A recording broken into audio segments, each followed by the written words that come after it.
রাব্বুল আলামিন বলেন, কুল কুনু হিজারাতান আও হাদিদা। ও নবী শুনিয়ে দেন, তোমরা যদি মরে গিয়া মাটির সাথে মিশে গিয়া যদি পাথরও হয়ে যাও, আর যদি তোমরা লোহাও হয়ে যাও, তারপরেও আল্লাহ রাব্বুল আলামিন তোমাদেরকে জিন্দা করবেন, আবার তোমাদের উঠাবেন। ওরা বলে যে আচ্ছা বুঝলাম, কে উঠাবে আমাদের, কেমনে উঠাবে? আল্লাহ পাক বলেন, ফাসায়াকুলুনা মান ইউঈদুনা। ওরা বলে আমাদেরকে কে উঠাবে, আমাদেরকে কে জিন্দা করবে? আল্লাহ পাক জবাবে বলেন, কুলিল্লাযী ফাতারাকুম আউওয়ালা মাররা। যিনি তোমাদেরকে প্রথম সৃষ্টি করেছেন তিনি আবার তোমাদেরকে জিন্দা করবেন। আল্লাহ পাক সুন্দর করে বুঝাচ্ছেন। এই সব কথা শোনার পরে فَسَيُنْغِضُونَ إِلَيْكَ رُؤُوسَهُمْ وَيَقُولُونَ مَتَى هُوَ। এসব কথা শোনার পরে আল্লাহ বলেন, ওই কাফেরেরা মাথা ঝুলায় ঝুলায় বলে, আচ্ছা তা বুঝলাম। আল্লাহ বলেন, ওরা মাথা ঝুলায় আর বলে, আচ্ছা বুঝলাম, তবে কিয়ামত কবে সেই কিয়ামত অনুষ্ঠিত হবে? আল্লাহ বলেন, নবী শোনায় দাও, কুল আসা আইয়াকুনা করিবা। বেশি দেরি নাই, হতে পারে খুবই তাড়াতাড়ি। কি বলা যায়, সে সময়টা অতি নিকটবর্তী হয়ে যেতে পারে, খুবই নিকটবর্তী সে সময়, সেটা বেশি দেরি হওয়ার কথা নয়। আল্লাহ পাক এবার মানুষকে যুক্তি দিয়ে বুঝাচ্ছেন।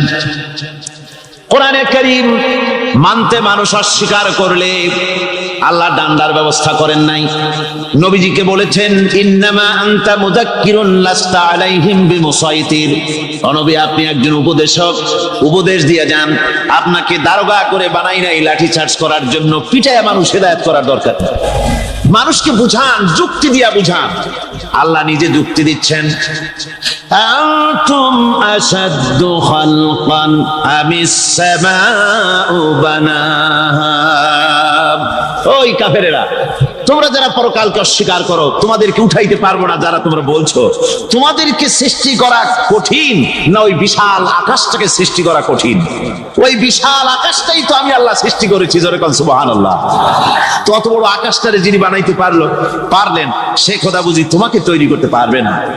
আল্লাহ পাক বলছেন, ফানজুর ইলা আসারি রাহমাতিল্লাহি কাইফা ইউহিল আরদা বাদা মাউতিহা।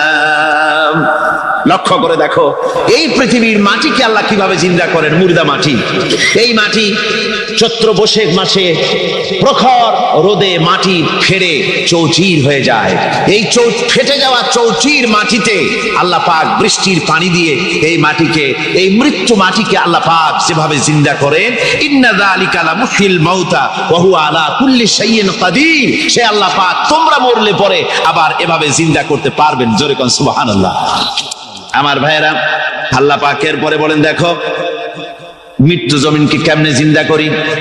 আল্লাহুল্লাযী আরসালার রিয়াহা ফাতুসিরু সাহাবা ফাসুকনাহু ইলা বালাদিন মাইতিন ফাআহইয়ানা বিহিল আরদা বা'দা মাউতিহা কাযালিকান নুশুর। আমি আল্লাহ রাব্বুল আলামিন ওই সমুদ্রের নোনা পানিগুলোকে, সমুদ্রের লবণাক্ত পানিগুলিকে বাষ্পীয় আকারে উত্থিত করে মেঘমালায় পরিণত করি, আর এরপরে বাতাসকে হুকুম করি, বাতাস এই মেঘটারে টেনে নিয়ে যাও অমুক জায়গায়। মেঘ চলে এলো, আল্লাহ রাব্বুল আলামিন বলেন, মেঘ এবার বিন্দু বিন্দু করে বৃষ্টি বর্ষণ করে দে। আমার হুকুমে ওই পানিগুলি বৃষ্টি হয়ে বিন্দু বিন্দু হয়ে জমিনে পতিত হয়।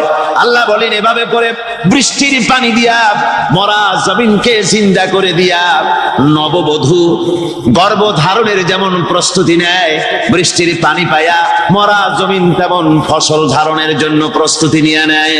সুবহানাল্লাহ বিহামদিহি। এইটা যেভাবে আমি করি, কাযালিকান নুশুর, এইভাবে করে তোমাদের কি কিয়ামতের দিন আমি জিন্দা করতে পারবো? কেমনে অস্বীকার করো?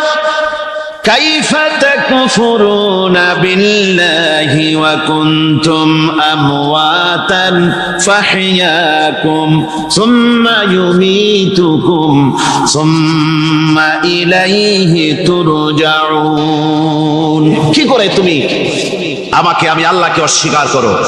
কুনতুম আমওয়াতান, তুমি ছিলে নিষ্প্রাণ, ফাহইয়াকুম, এরপরে আমি তোমাকে জিন্দা করলাম, সুম্মা ইউমীতুকুম, এরপরে তোমাকে আমি মৃত্যু করব, সুম্মা ইউহয়িকুম, এরপরে তোমাদেরকে আবার আমি জিন্দা করব, সুম্মা ইলাইহি তুরজাউন, এরপরে তোমাদের সকলকেই আমার কাছে ফিরে আসতে হবে। দেখেন না, আমরা যখন মানুষকে কবরে রাখি, কবরে রাখা তারপরে উপরে মাটি দিয়ে কি বলেন আপনারা? মিনহা খালাকনাকুম, পড়েন মিনহা খালাকনাকুম ওয়া ফিহা নুঈদুকুম ওয়া মিনহা নুখরিজুকুম তারাতান উখরা। এ বান্দা, এই মাটি দিয়া তোরে তৈরি করা হয়েছিল, এই মাটির ভিতরে রেখে গেলাম, আবার এই মাটি থেকে আল্লাহ রব্বুল আলামিন তোমারে জিন্দা করবেন। কিয়ামতের ময়দানে সকলকে উঠতে হবে সেখানে আল্লাহর দরবারে। আল্লাহ পাক বলছেন, বান্দা কেমনে অস্বীকার করো?